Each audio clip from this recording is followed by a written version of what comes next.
Hey guys, it's Inception Closer here, and in today's video I'm going to be sharing why there is no such thing as a bad lead, especially if you're an Inception closer.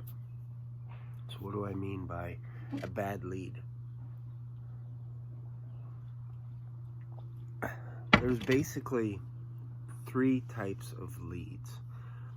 The first one you can call tier 1, which is somebody came across your website, they filled out some information on your registration page, and they booked a call with you in your calendar.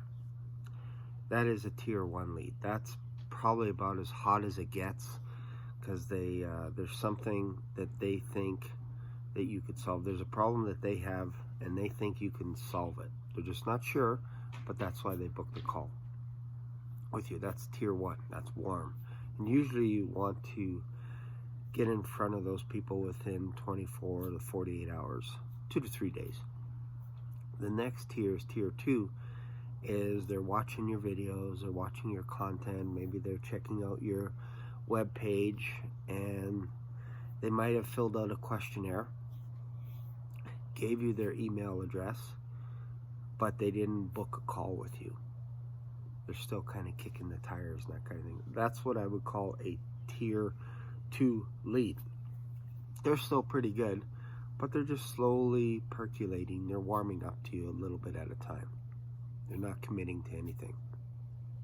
It's not to say they won't go on the phone with you, but they just have some questions. They might even email you and say, I noticed that you close for businesses like such and such, or have you closed packages that are over $10,000, or have you closed real estate deals, anything like that. So that's kind of that's a tier 2 lead. They're warm, they're just not committing anything. And then the tier 3 lead is where it's almost cold. It's basically they filled out a registration page, they didn't fill out any of the questions, they gave you their email address so they can get a free gift from you. Might be a PDF, some kind of a Google Doc, maybe it's a video, whatever it is, and half the time they don't even remember that they did this. So why is there no such thing as a bad lead? Because let's just say, for example, you're in whatever your customer managed software tool, and you see a bunch of leads, and maybe they're rated 1 to 5.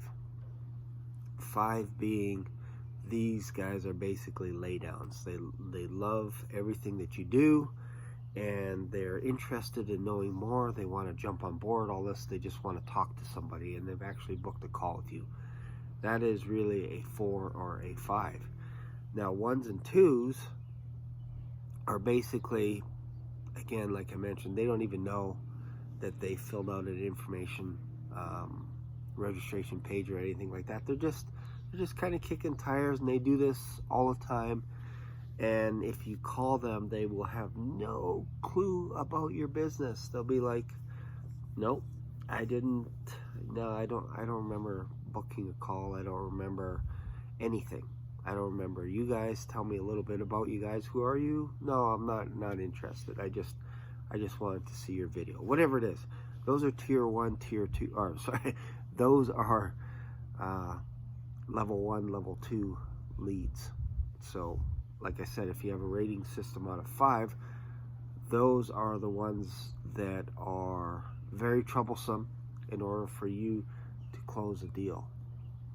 But why I say there's no such thing as a bad lead is if you're new to the game as an inbound closer, these are the people that you want to talk to. You want to talk to as many 1s and 2s. Why? Because you get to practice your script on these guys. You get to practice objection handling 101 right out of the gate. You get to do all that stuff, and the company that you're working for is not expecting you to close any of those deals. So instead of ignoring them and going after 4 and 5, the hot ones, which you'll do anyway because you're going to book them in your calendar, but when you have some downtime, so let's just say you book 2 or 3 calls with 4s and 5s, book the rest of your day with 1s and 2s and 0s, and have fun with it. Go through your script, practice handling objections. That will make you better for when you get onto those 4 and 5 rated prospects. Hopefully this makes sense to you. That's why I say there's no bad leads. There's just ways that you could practice more. So that's how you get better. So like in jiu-jitsu, if you want to get good, you got to get smashed a lot by people better than you. You got to get smashed, and then eventually the smashing will stop, and all of a sudden you're on an equal playing field, and then when new people come in, you smash them. So it's kind of a neat universe out there. So that's it for today's video. Hope you like this. Feel free to comment. Hopefully this gave you a nice little idea as to how to be a little bit more optimistic with so-called bad leads. Like I said, there are no such thing as bad leads. There's just no phone calls. And you need to be making more calls. You need to be doing more follow-ups, but that'll be a whole another video. So thanks for watching. Don't forget to subscribe on your way out the door. We are so close to 400 subscribers. So help me out. Thanks a lot. See you later.